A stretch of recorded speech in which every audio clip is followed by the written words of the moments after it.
Hello students, in today's video we learn very basic sentences from present indefinite tense. So let's see the structure. It's very simple: subject plus verb, then object and then other words. So let's start. You speak English daily.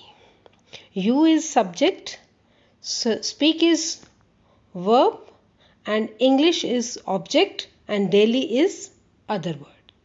So इसी तरह से हमारे सारे sentences चलेंगे. So we'll learn interrogative sentences also, negative sentences also and WH sentences also. So you speak English daily. तुम रोज English बोलते हो. जैसे कि आपको पता है प्रेजेंट इंडेफिनिट टेंस में ता होता है पीछे, ता तेती. यू स्पीक इंग्लिश डेली, तुम रोज इंग्लिश बोलते हो. अब इसका इंटेरोगेटिव हो गया do you speak English daily. देखिए सिर्फ डू लगाया हमने. You speak English daily, do you speak English daily. Do पहले लग जाएगा, डू और डज लगता है. अगर थर्ड पर्सन सिंगुलर होता है तो डज लग जाता है, और अगर आपका यू है प्लूरल है तो आपका डू लगेगा. यही आपने ध्यान रखना है, बस इतना. आप सारे सेंटेंसेस में आपने ऑब्जर्व करना है. Do you speak English daily. अब इसका आंसर भी है, ट्रांसलेशन भी है. क्या तुम रोज इंग्लिश बोलते हो. Yes I speak English daily. See how easy it is. If somebody asks you do you speak English daily, so what's the answer? Yes, I speak English daily. You need to repeat only. If you don't speak English daily, then you can say no, I don't speak English daily. नहीं, मैं रोज English नहीं बोलता. Then somebody will ask you, why don't you speak English daily? If you ask somebody, why don't you speak English daily? तुम English रोज क्यों नहीं बोलते हो. ये WH हो गया आपका. नेक्स्ट सेंटेंस देखते हैं. I go to my school daily. मैं रोज अपने स्कूल जाता हूँ. आई के साथ गो है. I go to my verb का फर्स्ट फॉर्म है ना, ये आपका स्पीक भी वर्ब का फर्स्ट फॉर्म है, गो वर्ब का फर्स्ट फॉर्म है. I go to my school daily. मैं रोज अपने स्कूल जाता हूँ. फिर कोई आपसे पूछे do you go to your school daily. क्या तुम रोज अपने स्कूल जाते हो. You can say yes I go to my school daily.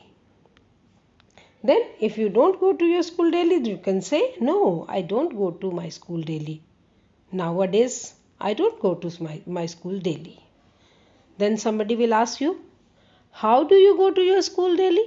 आप स्कूल कैसे जाते हो. तो you can answer, I can go to my school in my school bus, by my school bus, by car, or I go to my school on foot because my school is very close to my house. The next sentence, my mother cooks daily. My mother cooks daily. अब now my mother, mother क्या है आपका singular है, third person singular. Mother जो है आपका third person singular. my mother cooks daily. अब इसमें आपका सब्जेक्ट क्या है, मदर. कुक्स क्या है आपका वर्ब का फर्स्ट फॉर्म प्लस उसमें एस लगा हुआ है. my mother cooks daily. फिर कोई आपसे पूछेगा does your mother cook daily. अब यहाँ पे देखिए आपने ये एक चीज़ ऑब्जर्व करनी है. डज लगाया हमने, डू और डज लगाते हैं. डज लगाया है तो हमने यहाँ पे एस नहीं लगाना है. माई मदर कुक्स डेली में एस लगाया हमने. डज क्योंकि जो एस है हमारा वो डज में आ गया. Does your mother cook daily.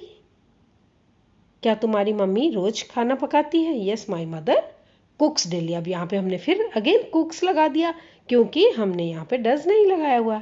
No my mother does not cook daily. आगे जैसे ही डज आया वैसे ही आपने एस हटा देना है. See you need to be very smart. So no my mother does not, no भी लगाना है, डज नॉट भी लगाना है. राइट आगे बढ़ते हैं. My father goes to his office every day. मेरे पिताजी रोज अपने ऑफिस जाते हैं. फिर somebody will ask you, does your father go to his office every day? See, does लगाया है, father again is third person singular. does लगा है तो हमारा goes नहीं आएगा. does your father go to his office every day? every day क्या है आपका other words है. Yes my father goes to his office every day. और अगर आपके पिताजी, because nowadays it's lockdown, no my father does not go to his office every day. नहीं, मेरे पिताजी रोज ऑफिस नहीं जाते हैं। राइट, आगे बढ़ते हैं। He plays, very simple, he plays, वह खेलता है। तो आपने पूछा does he play? Yes he plays, he plays, वह खेलता है। Yes he plays, same, play के साथ एस लगा देना आपने। No he does not play, no he does, जैसे ही आपका नेगेटिव आया आपने डज लगा देना, और डज लगाया तो आपने याद रखना है कि तब आपका प्ले के साथ, वर्ब का फर्स्ट फॉर्म के साथ एस नहीं आएगा। आई नो यू, नेक्स्ट सेंटेंस में आई नो यू में आपको आई के साथ भी हम एस नहीं लगाते। Do I know you, S नहीं लगाते हैं तो हमने डज भी नहीं लगाना है, डू लगाना है। जहाँ हम एस नहीं लगाते वहाँ हमने डज लगाना, एस नहीं लगाते वहाँ हम डज नहीं लगाना, जहाँ एस लगाते हैं वहाँ डज लगाना है। डू आई नो यू, आपने देखा आई नो यू में हमने एस नहीं लगाया, आई नोज यू नहीं है, he knows you. I know you, do I know you? No I don't know you, नहीं मैं आपको नहीं जानता। What do you speak daily?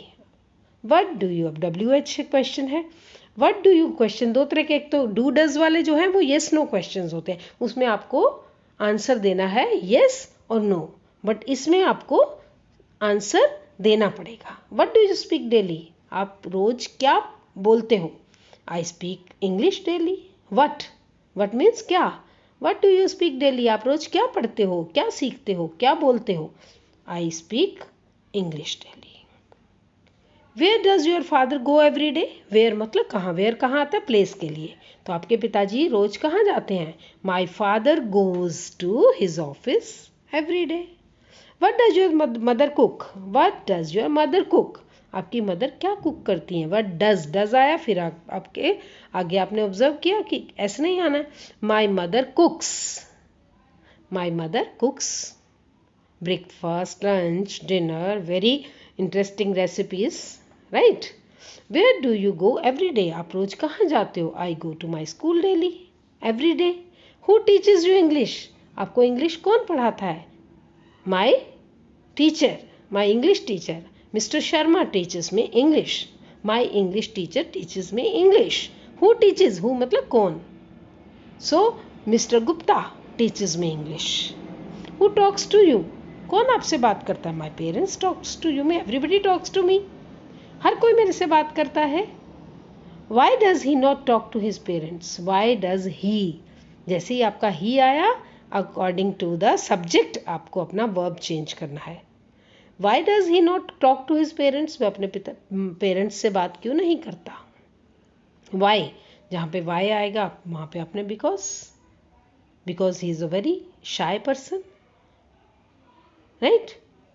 So these are the sentence. This way you can learn present indefinite tense. Structure is very easy.